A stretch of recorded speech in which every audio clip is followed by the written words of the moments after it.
Hey everybody! We here at ABsmartly have been making some really great features for you this month, and I'm here to show you what they are, how they work, and how to use them in your experiments. I'm Cal with ABsmartly, and here's what's been going on this month.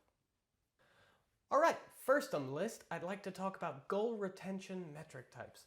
A retention metric is a metric that tracks whether a user achieved a goal a certain period of time after first being exposed to the experiment. This would be useful if you wanted to know if a user came to your site, were exposed to the experiment, and then they returned a week later to actually purchase a product. Let me show you how to make one. Here we are in the web console. All you have to do to make a retention metric is to come over here to Settings, go to Metrics, and click Create Metric. I'm going to give mine a name of Returned for Purchase, and the description, a user returned to the site after 7 days and made a purchase. Now, in metric type, I'm going to come down to the bottom and choose goal retention, and the goal we're going to be tracking is the checkout goal.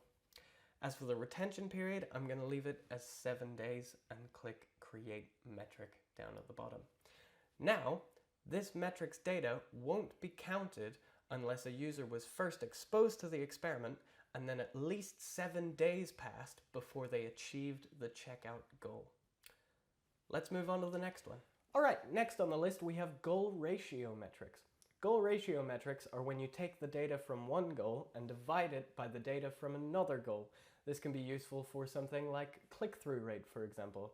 If you take the number of users who clicked on a button on a new page and divide it by the number of users who went to that new page, you get the click-through rate of that button. Let's see how to make one. Alright, so this one's quite similar to goal retention metrics. All you have to do to make one is come over to Settings, Metrics, and Create Metric. I'm going to give it a name of click-through rate, sign up button, and a description. A user clicked the new sign up button on the landing page. Okay, when I scroll down to metric type, I can go all the way to the bottom and choose ratio. Once you've chosen ratio, you'll be given two goal selector sections, a numerator and a denominator. For the numerator type, I'm going to choose goal unique count, and the goal I'm going to track is sign up button click. Then for my denominator type, I will also choose goal unique count, and for the goal, I will choose visited landing page. Now, once I save this metric, the data that comes through will be the unique count of users who clicked on the sign up button divided by the unique count of users who visited the landing page. And it's good to note at this moment that you can also add outlier limits and property filters to each of these goals independently, just like you could with a single goal metric. I'm going to click Create Metric, and we're ready to go. Oh, and this one's for the statisticians out there. Just so you know, internally, we are automatically adjusting variance based on the delta method. Last but not least, we've also added the ability to customize the format of the mean values on the web console, giving you another way to customize the way that your data is displayed. Let's have a look at how. Alright, so here on the web console we have one of our experiments. If I scroll down, you can see we have a metric called bookers. Bookers is a unique count metric, so the mean is displayed as a percentage by default. But what if we don't want it to be a percentage? Maybe we want it to be the actual values instead. So I can come in to edit this metric, and if I scroll down, I get the new mean formatting options.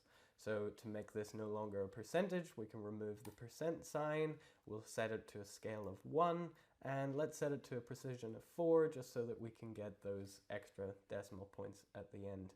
If I click Save Changes, and then I go back to our experiment, our mean is now displayed as the actual values instead of as a percentage. So, those are our updates for July 2023. If you have any questions, queries, or feature requests, please feel free to reach out to us on Slack or at one of our dedicated support email addresses. That's it. See you next month.